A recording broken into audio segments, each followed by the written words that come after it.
ایک عورت جو اسکول میں ٹیچر تھی بس میں سوار ہوئی۔ بس میں کوئی سیٹ خالی نہیں تھی۔ ایک غریب عورت جو سیٹ پر بیٹھی تھی، اس نے بڑی عزت کے ساتھ ان خاتون کو آواز دی کہ آ جائیے میڈم، آپ یہاں تشریف رکھیے۔ یہ کہتے ہوئے اس نے اپنی سیٹ پر استانی صاحبہ کو بٹھا دیا اور خود بس میں کھڑی ہو گئی۔ میڈم نے بہت بہت شکریہ ادا کیا اور کہا کہ میری تو بہت بری حالت تھی سچ میں، کہتے ہوئے انہیں دعائیں دیں۔ اس غریب خاتون کے چہرے پر ایک خوشگوار مسکان پھیل گئی۔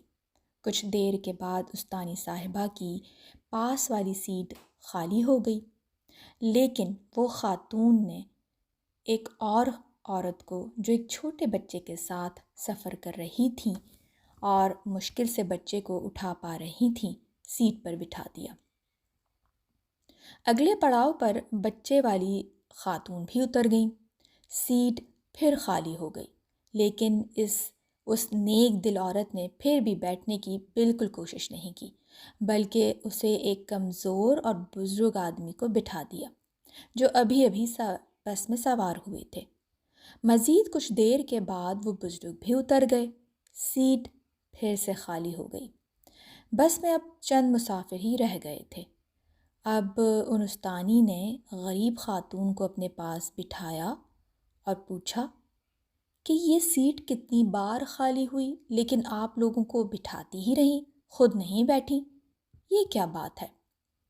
تو ان خاتون نے جواب دیا، میڈم میں مزدور ہوں، میرے پاس اتنے پیسے نہیں ہیں کہ میں کچھ صدقہ و خیرات کر سکوں، تو میں کیا کرتی ہوں کہ سڑک پر پڑے پتھروں کو اٹھا کر ایک طرف رکھ دیتی ہوں تاکہ وہ کسی کے پیروں میں نہ آئیں یا ان سے کسی کو تکلیف نہ ہو، یا کبھی کسی ضرورت مند کو پانی پلا دیتی ہوں اگر کوئی پیاسا ہو اور پانی اس کو چاہیے ہو، کبھی بس میں کسی کے لیے سیٹ چھوڑ دیتی ہوں۔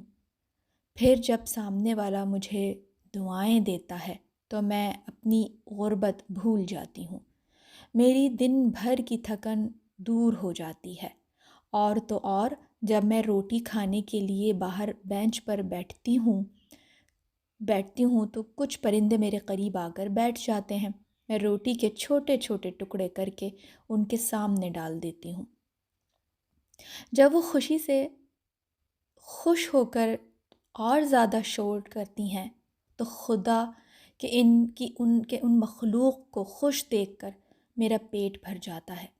روپے پیسے نہ صحیح، سوچتی ہوں دعائیں تو مل رہی ہیں اور دعائیں تو مل ہی جاتی ہوں گی مجھے، مفت میں فائدہ ہی ہے نا، اور ہمیں کیا کرنا پڑ رہا ہے، ہمیں کیا ہی لے کر جانا ہے اس دنیا سے۔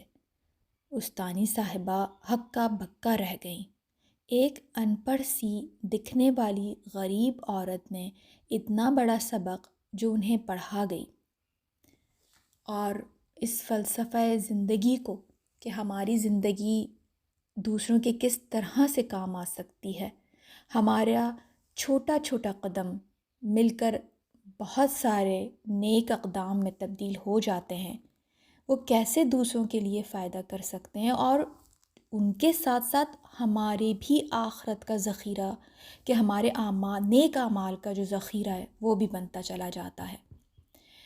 اگر دنیا کے آدھے لوگ بھی ایسی خوبصورت اور مثبت سوچ اپنا لیں تو یہ زمین جنت بن جائے گی، کہ سب کے لیے صدقہ و خیرات صرف پیسے سے نہیں، دل سے بھی کی جاتی ہے۔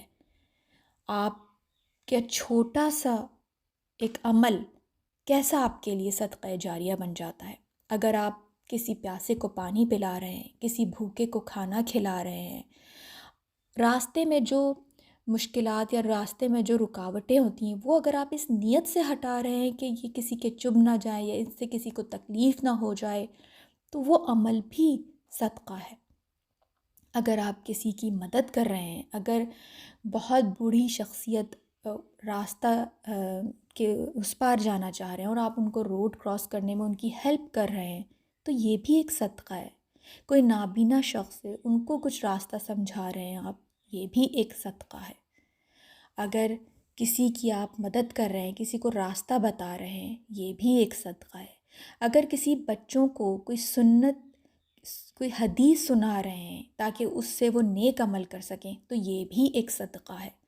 اور ایون کہ اگر کوئی شخص غلط طریقے سے پانی پی رہا ہو یا غلط طریقے سے کوئی کام کر رہا ہو، اس کو آپ کریکشن کروا رہے ہوں، تو یہ بھی ایک صدقہ ہے۔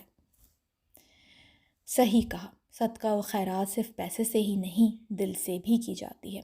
اور اللہ تعالیٰ فرماتے ہیں نا کہ تو احسان کر اہل زمیں پر، مہرباں ہوگا عرش بری پر۔ سبحان اللہ العظیم۔ اللہ تعالیٰ ہمیں نیک اعمال کرنے کی توفیق عنایت فرمائے اور ہمیں سیدھے اور سچے راستے پر چلنے کی توفیق عنایت فرمائے۔ ہماری وجہ سے کسی کو تکلیف نہ ہو، ہم دوسروں کے لیے آسانیاں پیدا کرنے والے ہوں، نہ کہ کسی کی راہ میں مشکلات اور رکاوٹیں کھڑے کرنے والے ہوں۔ آمین ثم آمین یا رب العالمین۔